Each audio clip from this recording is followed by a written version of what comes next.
तो कैसे हो दोस्तों? बढ़िया, बहुत अच्छा। तो चलिए आज हम कर रहे हैं आपकी 12th की इंग्लिश की बुक फ्लेमिंगो की first poem my mother eight 66।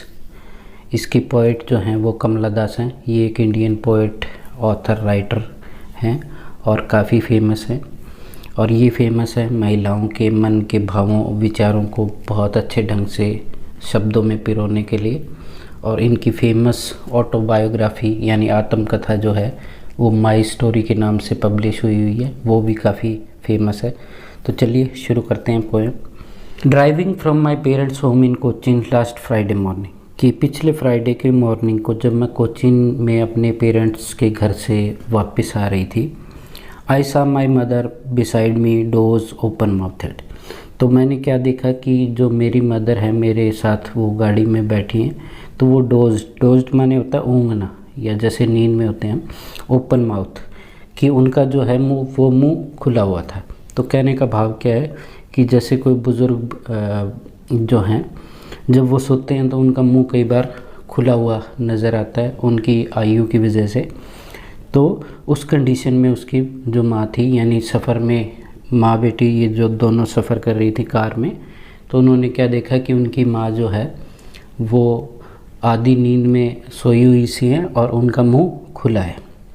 Her face ashen like that of a corpse and realised with pain that she was as old as she looked. कि उनका जो फेस था वो एसन, तो यहाँ पे वर्ड जो एस है इसका अर्थ होता है राख, और एसेंस का मतलब आप कह सकते हो कि राख के जैसा, यानी बेजान, जिसमें कोई रंगत नहीं हो। तो उनका फेस वैसा हो गया था। और वो एक कॉर्प्स क्या होता है? आपकी मृतदेह, यानी किसी की डेड बॉडी, यानी जिस प्रकार कोई डेड बॉडी होती है उसमें कोई जान कोई रंगत नहीं होती, तो वैसा उनका जो है चेहरा नज़र आ रहा था। और मुझे इस बात का रियलाइज़ का मतलब होता है आभास होना, ज्ञान होना, कि मुझे इस बात का आभास हुआ विद पेन, और साथ में ये आभास होने के बाद मुझे दर्द महसूस हुआ, यानी दुख हुआ। वो चीज़ अच्छी नहीं लगी जो आभास मेरे मन में आया। और वो क्या था कि वो उतनी ही ओल्ड हैं जितनी वो दिखाई देती हैं, यानी अब उनकी सच में उतनी उम्र हो गई है जितनी की वो दिखाई देती है, यानी वो बुज़ुर्ग हो चुकी हैं। But soon put that thought away, परंतु जल्दी ही मैंने उस थॉट यानी विचार को साइड पे कर दिया, उसको मैं भूल गई। And looked out at the young trees sprinting, और मैंने बाहर देखा किसकी तरफ, कि यंग माने युवा होता है, वैसे यहाँ पे क्या है कि जवान पेड़ यानी हरे भरे पेड़। स्प्रिंट का मतलब होता है जो जैसे आपकी 100 मीटर की छोटी दूरी की जो दौड़ होती है या तेज़ी से भागना, उसको स्प्रिंट कहते हैं। तो मैंने देखा कि जो हरे भरे पेड़ हैं वो दौड़ रहे हैं। तो अब पेड़ कहाँ दौड़ते हैं? तो इससे भाव क्या है कि जैसे कोई वाहन गाड़ी कार चलती है तो आपने देखा होगा कि पेड़ आपको उल्टी दिशा में दौड़ते हुए नज़र आते हैं। तो लेखिका जो है, पोएटेस है, उसने देखा कि पेड़ जो हैं वो दौड़ रहे हैं। जब उसने वहाँ से अपना ध्यान हटाने के लिए बाहर देखा, the merry children spilling out of their homes. Merry का मतलब होता है खुश, कि जो हंसते हुए जो बच्चे थे, स्पिल माने होता है जैसे कोई गिलास जग में से आपके पानी बाहर गिरता है, उड़ेलना कह सकते हैं आप। तो वैसे जो खुश बच्चे हैं वो दौड़ दौड़ के अपने घरों से बाहर निकल रहे थे।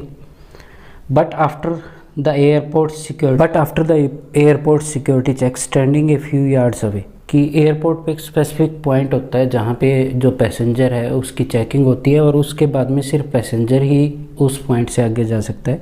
तो ये कहती है कि एयरपोर्ट का जो सिक्योरिटी चेक वाला पॉइंट था, वहाँ पे जाने के बाद standing a few yards away, और उससे जब मैं कुछ यार्ड माने होता है गज, कि कुछ गज दूर चल के और मैं रुकी, स्टैंड माने होता है रुकना। I looked again at her, तो मैंने फिर से दोबारा उनकी तरफ देखा। Her wan pale face as a late winter's moon. तो उनका जो चेहरा है वो वैन माने क्या होता है कि कांतिहीन बेजान, कि उनका जो चेहरा है वो बेजान सा पेल, पेल माने पीला, कि उनका जो चेहरा है वो कांतिहीन, बेजान और पीला सा नज़र आ रहा था। कैसा नज़र आ रहा था? As a late winter's moon, कि जिस प्रकार से सर्दियों की रातों में, देर रात में अगर आप चांद को देखोगे तो वो आपको बेजान सा नज़र आएगा, उतना उसमें चमक कम होगी, पीलापन ज़्यादा होगा। And felt that old familiar H, और मैंने फिर से दोबारा जो फैमिलियर, फैमिलियर माने क्या होता है? जिससे आप परिचित हो। तो मैंने फिर से जो है जिस चीज़ से मैं परिचित थी, किससे? एच, एच माने होता है दर्द, कि मेरे अंदर वही दर्द मैंने दोबारा महसूस किया जो मैं पहले कई बार महसूस कर चुकी थी। माई चाइल्डहुड फियर, और जो कि मेरा बचपन का फियर, फियर माने क्या होता है? भय, डर, कि जो मेरा बचपन का भय था, डर था, वो फिर से मेरे विचारों में एक बार आया। तो यहाँ पे पोएटस क्या कहना चाह रही है कि जैसे हर बच्चे को जब पहली बार उसको ये चीज़ सुनने को मिलती है कि आपके माँ बाप जो हैं वो आपसे पहले बुज़ुर्ग हो जाएंगे, आपसे पहले इस दुनिया को छोड़ के चले जाएंगे, तो वो राइटर जो है, पोएटस है, उनके दिमाग में शायद ये चीज़ घर की हुई थी। तो ये कह रही है कि वही जो फैमिलियर दर्द था और मेरे बचपन का डर था, उसको मैंने एक बार फिर से महसूस किया। But all I said was see you soon Amma, कि मैंने परंतु और कुछ नहीं कहा, सिर्फ इतना कहा कि अम्मा यानी मदर, कि जल्दी ही दोबारा मिलते हैं, जल्दी तुम्हें फिर से देखते हैं। And I did was smile and smile and smile, और मैंने क्या किया इतना कहने के बाद, कि सिर्फ मैं इतना कर पाई कि मैं मुस्कुराती रही, मुस्कुराती रही और मुस्कुराती रही। तो दोस्तों ये तो थी आपकी पोएम। अब डिस्कस कर लेते हैं इसके जो आपके इम्पोर्टेंट क्वेश्चन हैं वो। तो देखिए इसमें जो टेक्सचुअल क्वेश्चन है उसमें सबसे पहले what kind of pain and ache that the poet feel, कि पोएट जो है वो किस प्रकार का दर्द या एच महसूस करती हैं। तो पहला तो इसमें क्या है, कौन सा दर्द है? पेन ऑफ सेपरेशन, यानी अपनी माँ से अलग होने का, कि उनके मन में जो विचार आते हैं कि कभी ना कभी उनकी माँ उनको छोड़ के चली जाएंगी और शायद वो इस बार आ रही हैं, नेक्स्ट टाइम जब आएँ तो वो ज़िंदा हो या नहीं हो। तो ये पेन उनके दिमाग में कई बार आ रहा है, तो यहाँ पे इसी पेन का जिक्र है।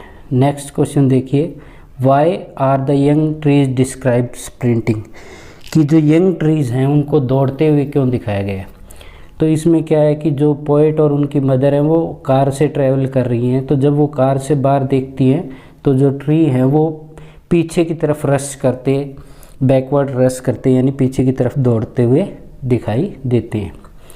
और दूसरा क्या है कि जो पेड़ हैं वो यूथफुल एनर्जी से भरे हुए हैं, हरे भरे हैं, जान से युक्त हैं, और उनकी मदर जो है वो वीक और एज्ड हैं। तो उन्हीं का ही कंपैरिजन किया गया, इसीलिए जो पेड़ हैं उनको दौड़ते हुए और युवा बताया गया। थर्ड क्वेश्चन है कि why has the poet brought in the image of the merry children spilling out of homes, कि अब जो कवित्री है उन्होंने जो खुश बच्चे घरों से बाहर निकल के आ रहे हैं उनका जिक्र क्यों किया है। तो यहाँ पे चिल्ड्रन का जिक्र किया गया है कि एनर्जी को दिखाने के लिए वैगर को ये सिंपलाइज करते हैं कि जो जीवन की गति है, यानी हम जन्म लेते हैं, फिर एक बच्चे के रूप में, युवा के रूप में एनर्जी से भरपूर रहते हैं, और फिर जो लेखिका है उनकी माँ की तरह धीरे धीरे उम्र दराज हो जाते हैं। तो इसी का जिक्र किया। अब फोर्थ क्वेश्चन देखिए कि why has the mother being compared as to the late winter's moon, की जो मदर है उनको देर रात के सर्दियों के चांद के साथ क्यों कंपेयर किया गया है। तो इसका आंसर क्या है कि the late winter's moon is wan and pale, कि जो सर्दियों में देर रात को जो चांद होता है वो वैन एंड पेल यानी बेजान और पीला नज़र आता है। It is not bright and shiny, कि वो उतना चमकदार नहीं रहता उस समय, सर्दियों के समय।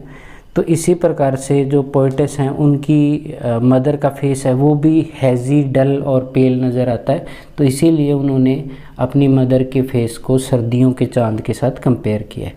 अब फिफ्थ देखिए कि what do the parting word of the poet and her smile signify, कि जो पार्टिंग यानी जो अलग होने के समय जो लेखिका है उनके शब्द यानी जो बात उन्होंने अपनी माँ से बोली कि अम्मा जल्दी ही दोबारा मिलते हैं या दोबारा शीघ्र मिलने का प्रयास करते हैं, और वो जो स्माइल करती रही उसका क्या सिग्निफिकेंस है, क्या सिग्निफाई करते हैं वो।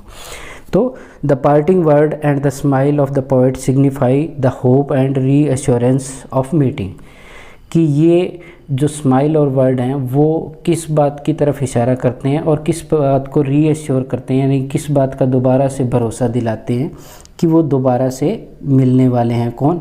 जो लेखिका और उसकी माँ हैं वो। She is on the verge of departure from her parents' place and the mother is almost on verge of departure from life, कि जो लेखिका है उनके तो प्रस्थान का समय आ गया है कि वो वहाँ से यानी कोचीन से एयरपोर्ट से प्रस्थान करें, जबकि उनकी माँ जो है वो किनारे पर खड़ी है डिपार्चर फ्रॉम लाइफ, कि दोनों ही किनारे पर खड़े हैं। वो तो एयरपोर्ट के किनारे पर खड़ी है कि वो कोचीन से उनका प्रस्थान होने वाला है, जबकि उनकी माँ जो है वो उम्र के उस पड़ाव के किनारे पर खड़ी है जहाँ पे उनका जीवन से जो है प्रस्थान होने वाला है। Yet the poet and the poem on A positive note, फिर भी जो कवित्री है वो पोएम को एक पॉजिटिव नोट के साथ ख़त्म करती हैं, और वो नोट क्या है?